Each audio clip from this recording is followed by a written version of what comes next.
Monseigneur Petit, vous avez suivi comme prêtre des études de bioéthique médicale. Vous avez même enseigné cette discipline à l'université de Créteil pendant 10 ans. Comment abordez-vous le débat et les états généraux de la bioéthique qui vont débuter cette semaine et ces questions qui agitent la société française sur la GPA, l'euthanasie, la fin de vie? Bien sûr, et puis aussi l'intelligence artificielle, et puis aussi la robotisation, parce que c'est un ensemble, mais c'est la même chose à mon avis, c'est la même chose que les migrants. C'est quel regard portons-nous sur la personne humaine? Et je pense que là, il y a un enjeu de société. Comme je le disais, je crois que nous sommes à la croisée des chemins, et aujourd'hui, nous avons à prendre des décisions. Est-ce que, effectivement, qu'est-ce qui a fait que nous soyons humains? Qu'est-ce qui fait que nous sommes humains? La différence entre les robots et nous, c'est l'algorithme.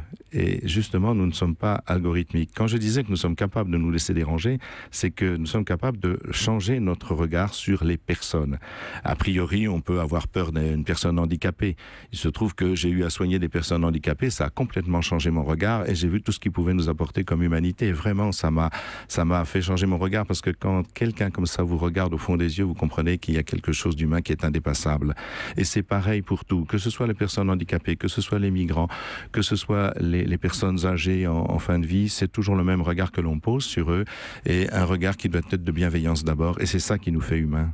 Mais la question, c'est pas seulement le regard qu'on porte sur les gens, c'est aussi le regard qu'on porte sur les techniques qui aujourd'hui, et les progrès de la science qui peuvent aujourd'hui faire changer le fonctionnement de nos sociétés et de l'humanité tout entière. Oui, tous les papes se sont exprimés depuis Pie XII, et Jean-Paul II, Benoît XVI, François ont dit en effet que la technique était une très bonne chose. C'est un progrès humain, c'est le génie humain. La question, c'est qu'est-ce qu'on en fait? Vous savez, c'est la technique et l'éthique. Comment on articule les deux?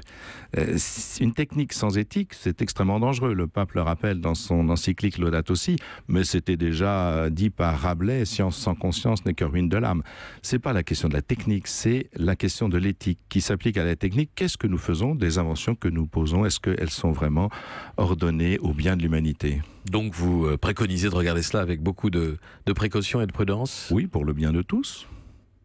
En mai 2013, vous aviez défilé dans les rangs de la Manif pour tous pour dire non à la loi Taubira. Vous pensez toujours que c'était votre place et votre rôle, Monseigneur Petit? En 2013, en fait, je déjeunais chez des paroissiens qui n'étaient pas très loin et je les ai rejoints sur la place des Invalides.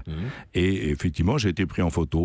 Voilà, j'assume tout à fait d'avoir été pris en photo à ce moment-là parce que je les ai rejoints simplement. Je trouvais que ces gens étaient courageux parce qu'ils se déplaçaient alors qu'ils n'ont rien à revendiquer pour eux-mêmes et qu'ils défendaient une vision de l'homme, une vision anthropologique, c'est tout. Donc voilà, je les ai rejoints, j'ai été pris en photo. Une vision que vous partagiez Oui, bien sûr, c'est une vision de l'homme que je partage. Et donc des opinions et une prise d'opposition qui vous était que vous aviez en commun avec les manifestants de la Manif pour tous. La question qui se posait, c'est la question de ce qu'est le mariage. Vous savez, on changeait la définition du mariage.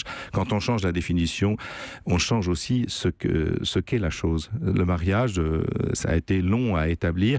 C'est l'union d'un homme et d'une femme, disait la définition du dictionnaire, pour assurer une structure stable aux enfants qui vont naître de ce couple, tout simplement. Bon, c'est pas un peu contradictoire avec le message de générosité, d'accueil et de tolérance que vous disiez au début de l'entretien? Non, je crois qu'effectivement, la question, c'est bien la question de l'enfant qui est considéré comme un don et non pas comme un dû, comme une revendication. Un enfant, c'est un cadeau à accueillir, même si c'est pas toujours au moment où il le faut.